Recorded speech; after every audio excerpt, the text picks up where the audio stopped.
Swayam Prabha. Digital India. Educated India.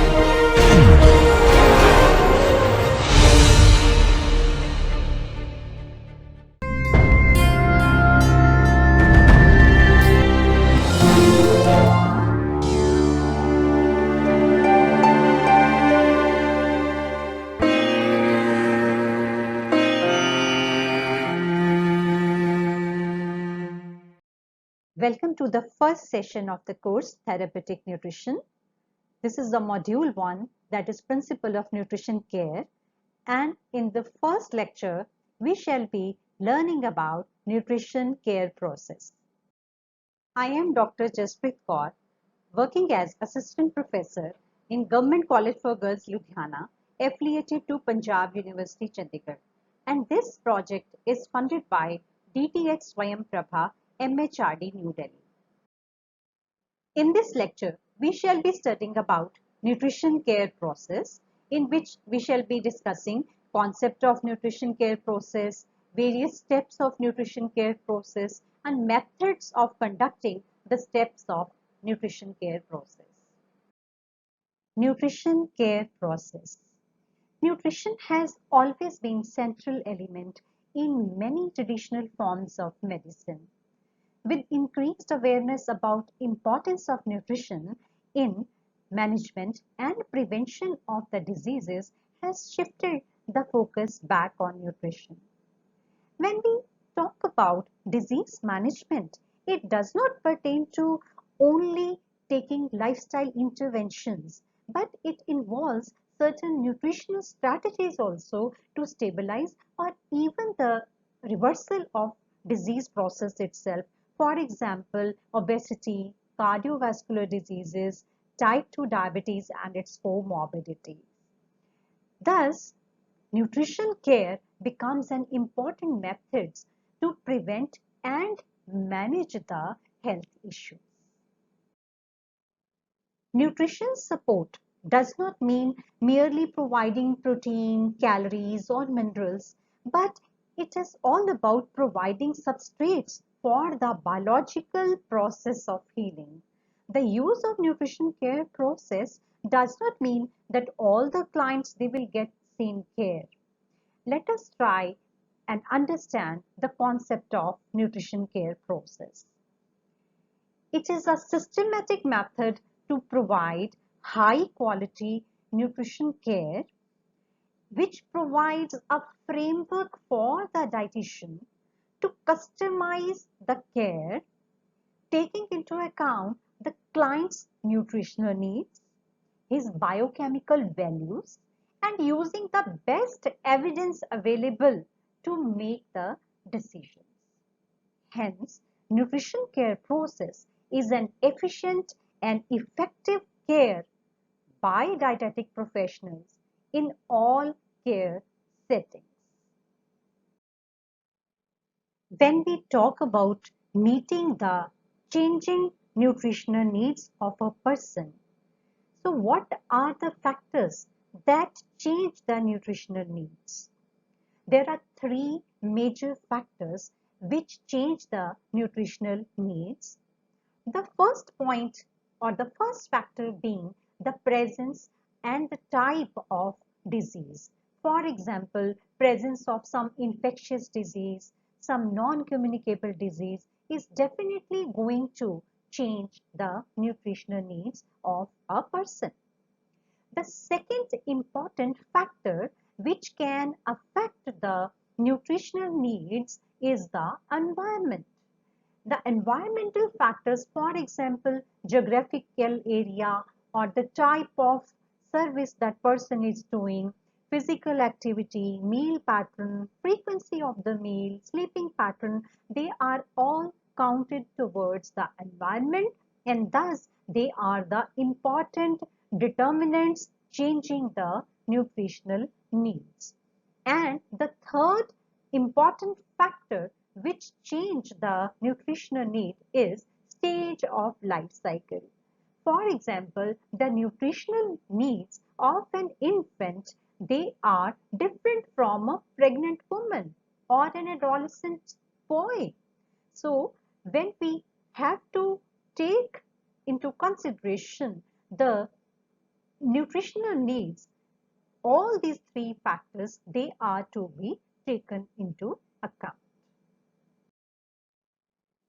Now let us see, when we talk about nutrition care process in healthy people or in health, there we just take into account what is the nutritional status, what is the lifestyle, and what are his food habits.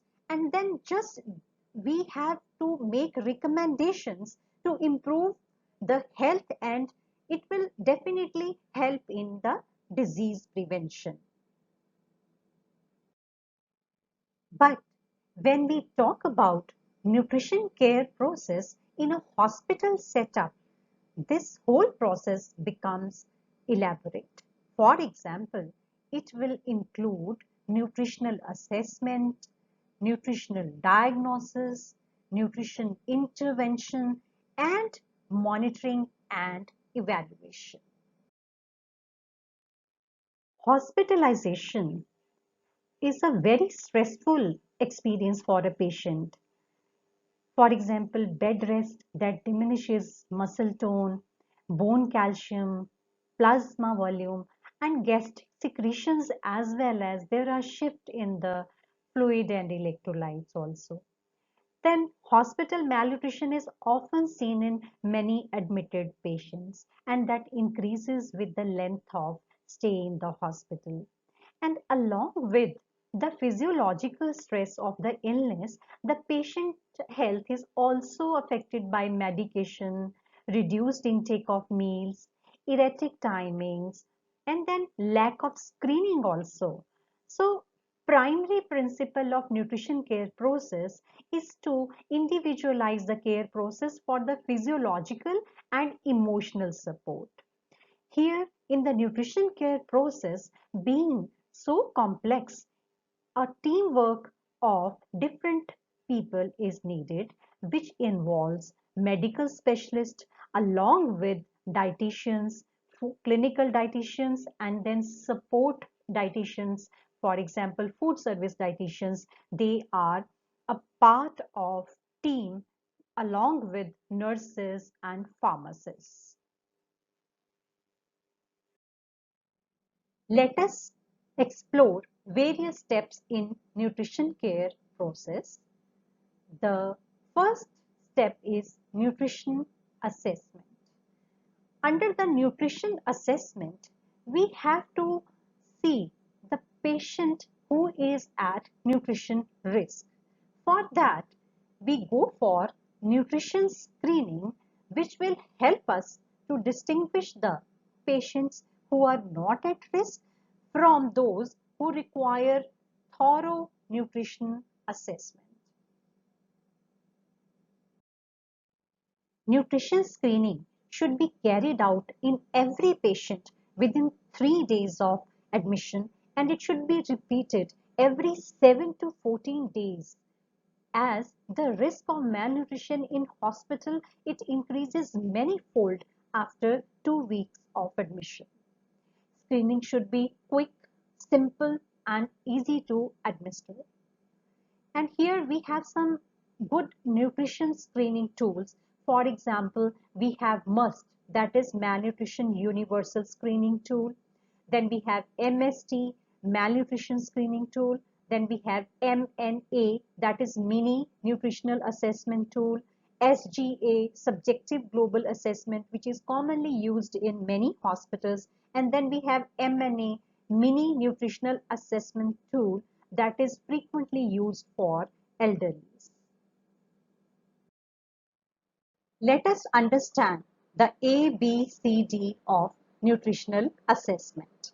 A stands for understanding the anthropometric markers, B stands for biochemical assessment, C stands for clinical status assessment, and D deals with the dietary assessment.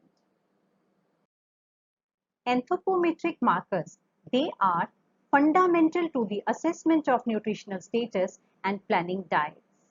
Weight, height, and indices like BMI, waist-hip ratio, And then body circumference is like waist circumference, hip circumference, mid upper arm circumference, calf, thigh, and similarly, skin folds like biceps and triceps, they are used for the diagnosis and then monitoring the effect of nutritional interventions. Now, let us explore these anthropometric markers in detail. Body weight change is an important determinant because it could be a strong indicator of impact of the disease on the nutritional status. For example, a patient who has lost around 10% of his usual body weight, that indicates that there is a need for further assessment. So let us see what are the tools which can be used for the calculation of ideal body weight. So the first tool which we can use is the equation known as Broca index, which is very commonly used index. And the equation is, we will use the existing height and we will deduct the 100 out of it. For example, if I have a height of 162.6 centimeter and then I will deduct 100, and what I get is my ideal weight, that is 62.6 kgs. And similarly, if I wish to use another equation, that is Howme equation, it is also known as 5 feet rule. This helps us in calculating the weight in the pounds. So how do we calculate it? For men, we have equation. For first 5 feet, we will use 106 pounds and we will add 6 pounds for each inch over the 5 feet for a medium frame person. And if a person is a small frame one, then we will deduct 10%. And if he has a larger frame, then we will add 10% of the weight to it. And for a woman, the calculation is 100 pounds for the first 5 feet. And then for each inch over the 5 feet, we will be adding 5 pounds. And for similarly for small frame, we will be deducting 10%, and for a large frame, we will be adding 10%. So here, let us see how it is being calculated. For example, 100 pound for the first 5 feet. If I have a height of 5 feet and 4 inches, so for 4 inches, I have added 20 pounds to it. So my ideal weight that comes out to be 120 pounds. And if I wish to calculate my weight in kgs, then what the tool can be used? For men, we have an equation 48 kgs plus 2.7 kgs into height minus 152 centimeter. And for women, this calculation is 45 kgs plus 2.3 kgs into height minus 152 centimeter. Let us see how to calculate it. For example, I'm talking about my height. How I will calculate? I will use 45 kgs plus 2.3 into 162 is my height in centimeters minus 152 as the formula says.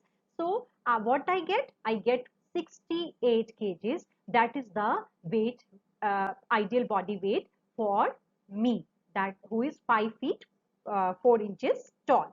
Now, all these equations which I have discussed, they are aligned best with the BMI range between 21 to 24.3. Another universal equation which has been given by Peterson et al. This calculates both ideal body weight and the body weight for any target BMI and height. So, how it works? The target of BMI of 22 has been selected for that, and this equation is applicable to people who are at least 5 feet tall. So how we calculate it? For example, if I wish to calculate my ideal body weight, the equation says 2.2 into BMI plus 3.5 into BMI into height in meters minus 1.5. So let us see how it comes out. So again, for example, my this is the equation 2.2 into my BMI is, let us say, 25. Then 3.5, again my BMI was 25 into 1.62 is my height in meters, and I am deducting 1.5 as the equation. So I have filled my BMI in this equation, and what I get is 65.5 kg. That is the ideal body weight for me. That means a person can calculate his BMI irrespective of his gender. And if I wish to calculate my ideal body weight for a target BMI, say I wish to have a target BMI of 23, because my existing BMI is 25, I wish that my BMI should be 23. So how can I calculate my ideal body weight on the basis of this? The equation says 2.2 into BMI, that is the target BMI, plus 3.5 into target BMI into height in meters minus 1.5 meters. So here I have calculated, to give you an example, 2.2, what I wanted my target BMI, that is 23, plus 3.5 into, again my target BMI 23, and my height in meter was 1.62, and I have deducted 1.5 because the equation has said this. So what I get out of it is 60.26. So that means if I wish to lose weight, if I wish to maintain a target BMI of 23, my ideal body weight is 60.26 kgs. And then there is a concept of obesity adjustment. Now we have to take care of people who are obese. So what the term used for the obesity adjustment is known as AIBW. So that is also known as adjusted ideal body weight. And how we calculate adjusted ideal body weight? We will use actual body weight of the person minus ideal body weight into 0.25 plus ideal body weight. So these are the calculations which are taken into account while calculating ideal body weight for a person who is, say, 20 to 30% above the normal range. That person is either overweight or obese. So here the example could be, for example, the actual body weight is 68 and ideal body weight is 60.26.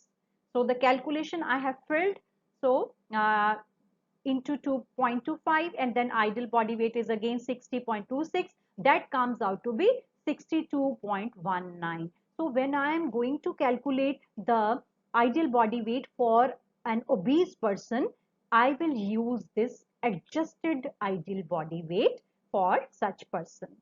Then there is another concept which is known as dry body weight. This term is important for people who are suffering from some kind of diseases where body retains water.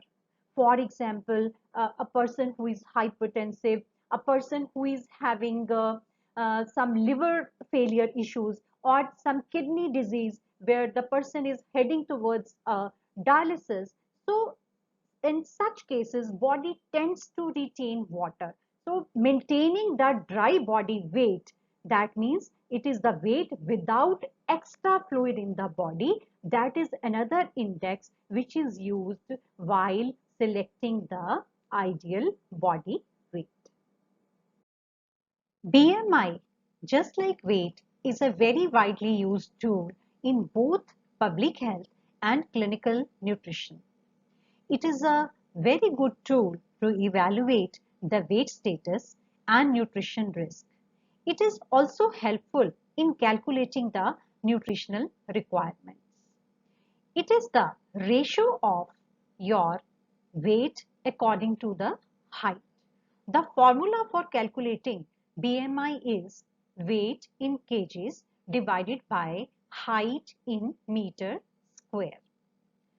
These are the guidelines given by World Health Organization, and there are two sets which shows the first one is the universal guidelines and another one is the additional cutoffs provided by the World Health Organization for the Southeast Asian countries like India. Here, if we compare these two datas, we would know that we Indians or the Southeast Asian country people, we are more prone to be centrally obese. We are also known as thin fat Indians. So that is why central obesity that affects us more. That is why the cutoff of the BMI has been lowered for countries like us. And if we see this data, there is increased risk of diseases after the BMI is increased above 23. And that risk increases manyfold when the BMI increases more than 27.50.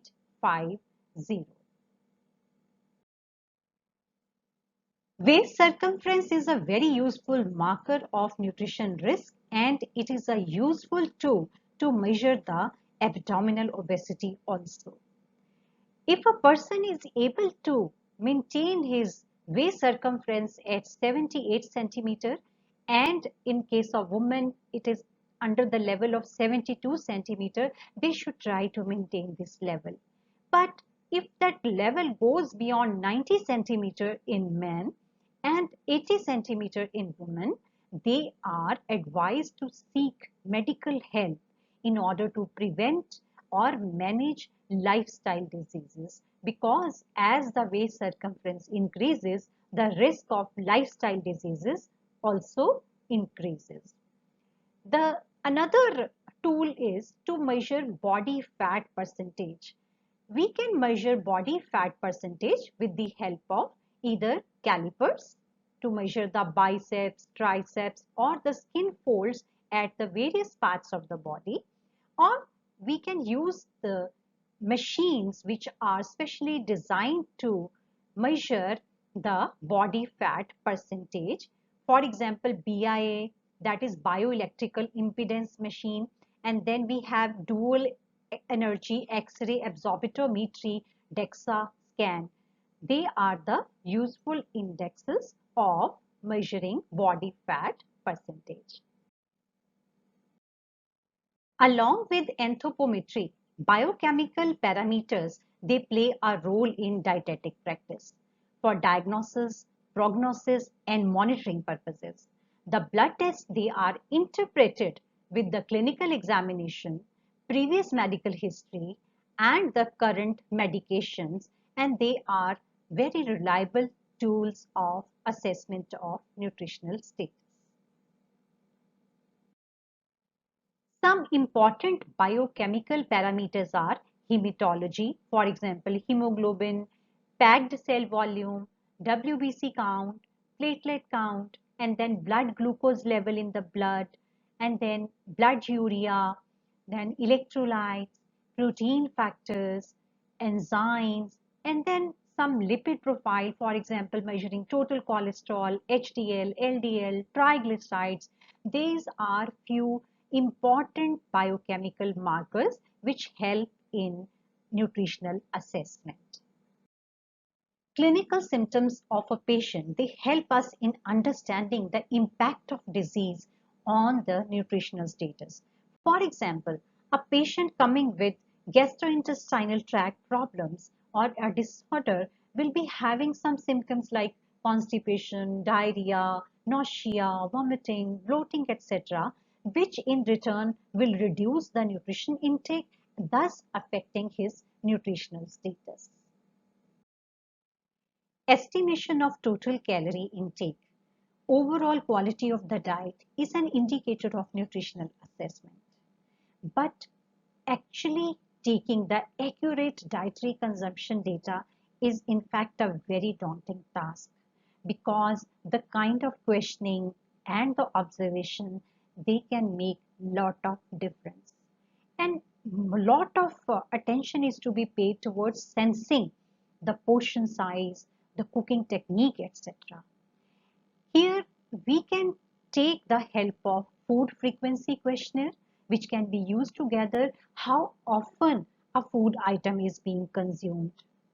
And during the nutrition interview data collection, we also include what are the meals usually taken daily, and if there are any allergies which are present, what is the exercise pattern if the person is exercising, and what is the frequency of exercise, what is his occupation, what are the economics of his family, and then other things like his dental health or oral health, and then his gut health, things like that, they can really affect and make the process successful. So, anthropometry, along with biochemical assessment, clinical assessment, and dietary profile, they lead to the understanding of specific nutritional requirement of a person. Once the data is collected through the nutrition assessment, it is thoroughly analyzed to make a nutrition diagnosis.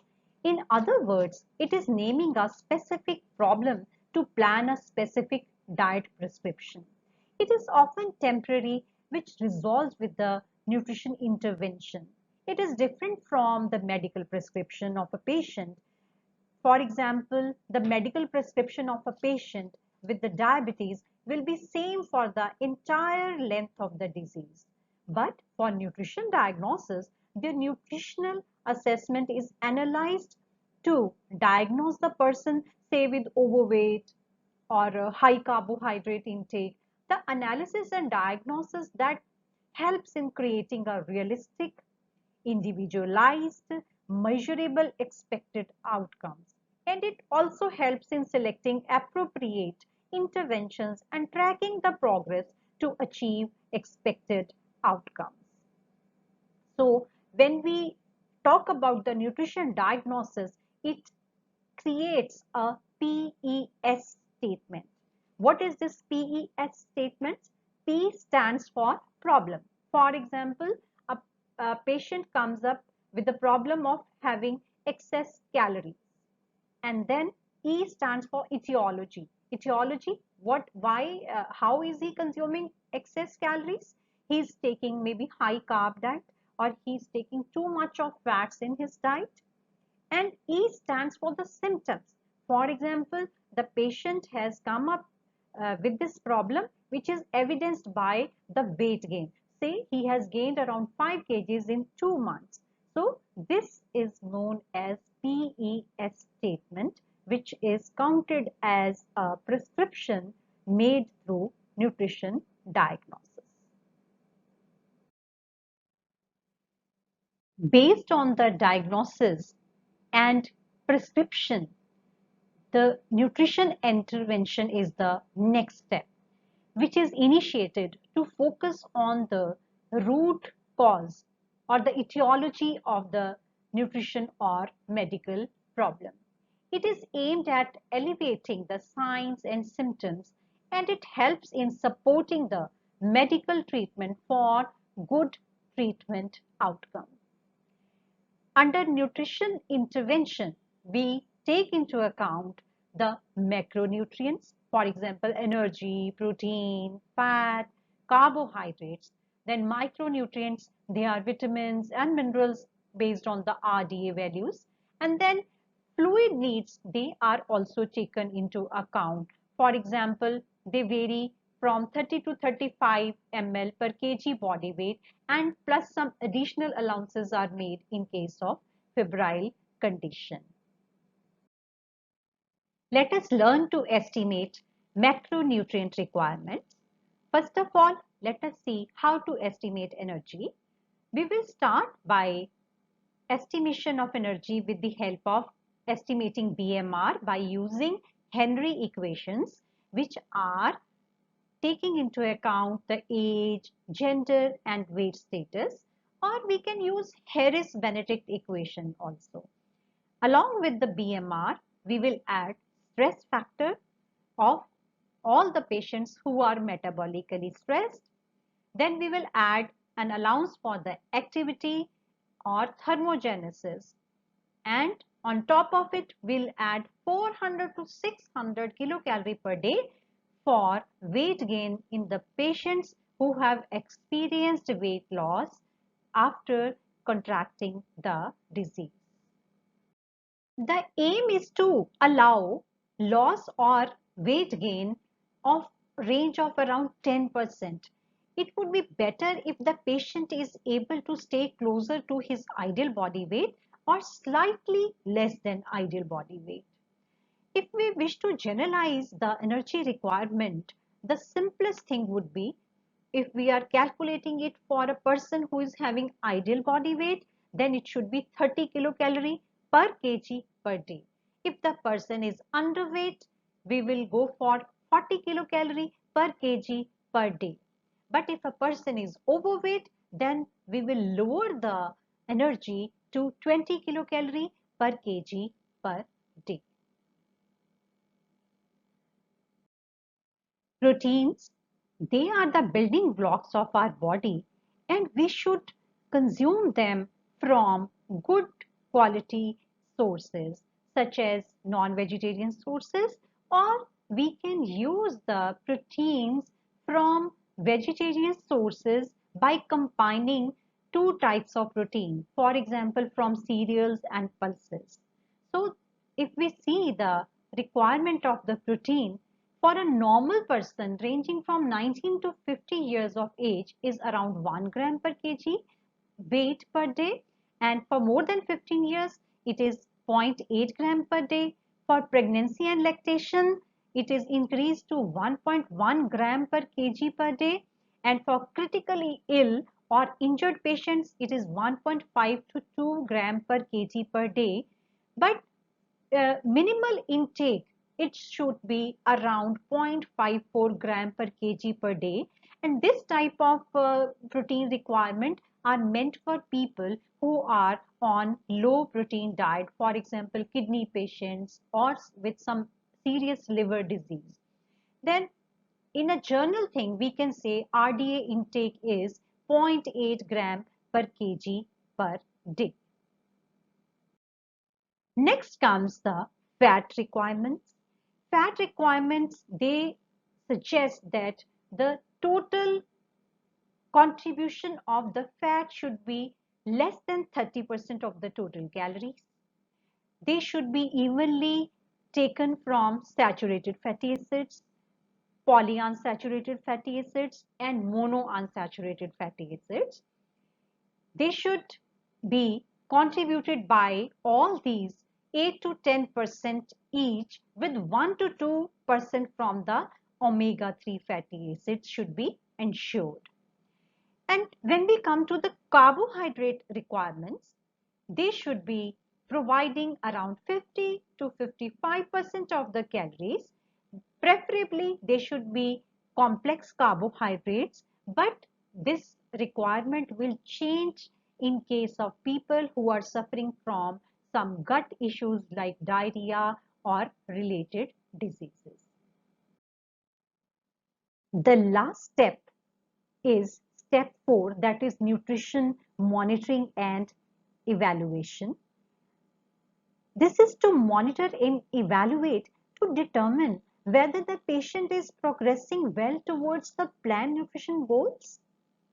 This can be done with the help of, first of all, monitoring the progress of the patient by watching whether the patient is compliant or what are his nutritional outcomes reflected by his nutritional status. Second thing which we can do is we can measure the outcomes which are related to the nutrition diagnosis which had prepared. The third thing could be to evaluate the outcomes. So the outcomes, they can be prepared and then evaluated. For example, we can measure the previous blood pressure values with the newer ones to see the efficacy of our program. So in this lecture, we had studied concept of nutrition care process, and we had studied what are the different steps of nutrition care process, and then we had learned to see how we can conduct the nutritional assessment, nutrition diagnosis, and then nutrition intervention, and then finally monitoring and evaluation process. Every plant has their own requirements in order to grow, and so do people. Hence, nutrition care process can be really helpful in early diagnosis of nutritional challenges, and based on the individualized nutrition prescription, preparation can be done, and adequate timely care can really prevent malnutrition and help in not only treating the existing disease but also in preventing complications. Thank you.